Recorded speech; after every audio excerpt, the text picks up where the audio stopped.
President Trump signing the Big Beautiful into law on July 4th, celebrating with a military family picnic at the White House. So the bill extends the 2017 Trump tax cuts and phase-in cuts to Medicaid.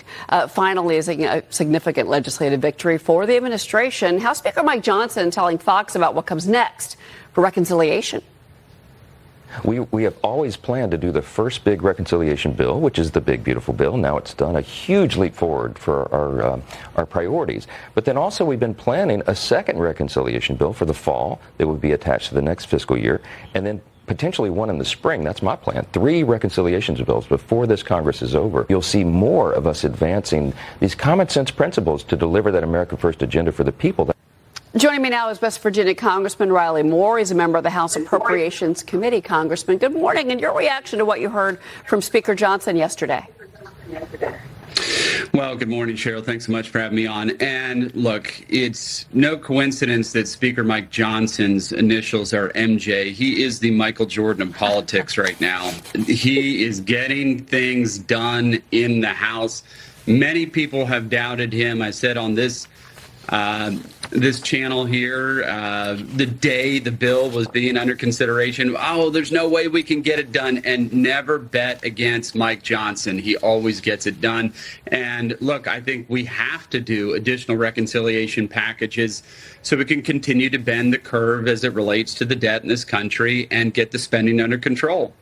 I've got Liz Peek on set. She's got a question along those same lines, sir. Liz, go ahead. Good morning, Congressman. I certainly agree that Mike Johnson is the most underestimated legislator of our era, probably. Does a great job over and over again of surpassing expectations. But on these other reconciliation bills, what will be the focus? Are there specific promises that were made to congressmen in order to get them to vote in favor of the Big Beautiful Bill that now will have to be addressed in these upcoming reconciliation bills?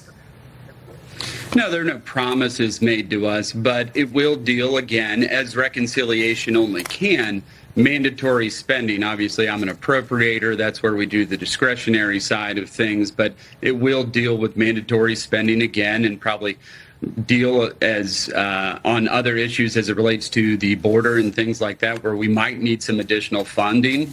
Unclear at this point, but we do know that it would deal with mandatory spending and getting us back on a track to fiscal health in this country. But mandatory spending, except not Social Security. Am I right about that, that they're not allowed to address that?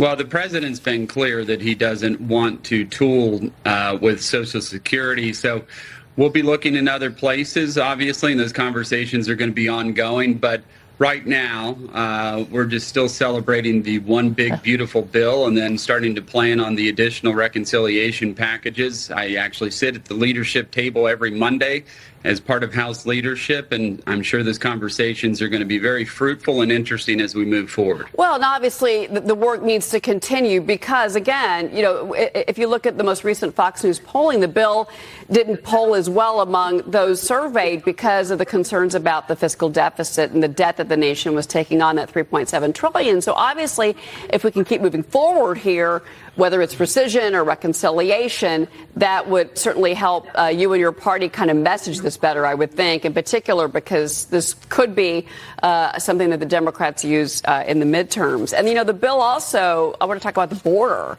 because it certainly is going to help border enforcement. $350 billion is going to border national security. You've got a group of 5 Democratic state lawmakers in Florida. They say they were denied entry into Alligator Alcatraz.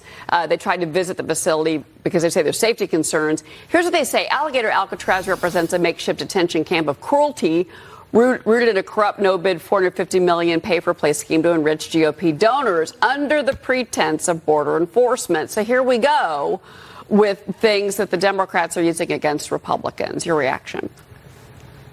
Well, and you touched on it. You cannot just skip over how huge this is. Ever since President Trump came down the golden escalator, what has he talked about?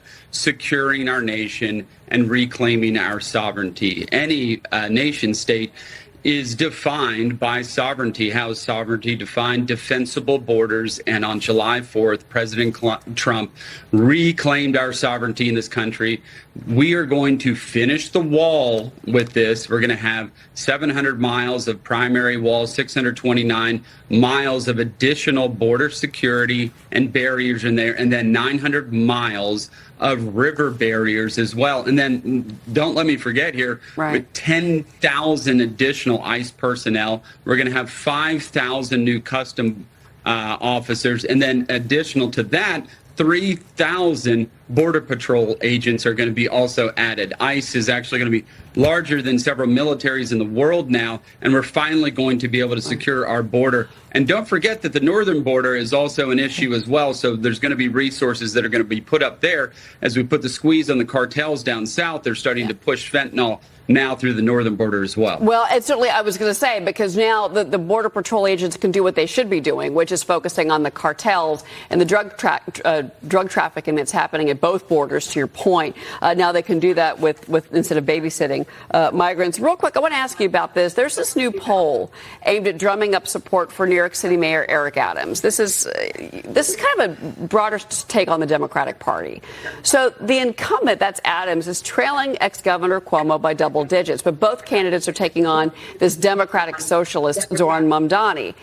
Three-way deal. Mamdani is still leading the pack, Congressman. I want to get your take on this because, you know, Mary Estacio O'Grady writes this morning in the Journal, The Lure of Comrade Mamdani, and she talks about how it's going to be interesting to see how Democrats embrace or don't this candidate in New York because he's got a socialist agenda. And they talk about Cuba, Venezuela, Argentina. These were prosperous, economically stable countries until socialists took over. And we saw what happened to them. And she says, look, Mamdani's not what he appears to be, and that's by design. How does the party, do you think, handle this? Well, socialist is probably a polite way to put it. He is a communist, as President Trump has pointed out. He is trying to implement communist-style grocery stores that are controlled by the government. He's been very clear about capturing and controlling the means of production in New York City. He has said that. Now, I think part of what happened here is the old Democrat playbook where they tried to jam in one of their hand-picked traditional candidates, who is Cuomo, right? So the establishment came back and tried to force it down their throats, which created the opportunity for Mamdani to be able to even compete in this. So this gentleman is going to destroy this city if he is elected. So hopefully they're able to get their collective heads around that. And Cuomo, I think at this point, just needs to go away, and people probably need to get behind Eric Adams or the Republican candidate. But somebody's got to stop this because this is one of our greatest cities in the country. We can't let it fall into the hands of somebody who certainly hates this country and hates the people of New York. Do you want an anti-capitalist running the financial center of the world? If that's a great point. Right. Congressman Riley Moore, thank you, sir. Appreciate it. Thank you so much. All right, we'll be right back.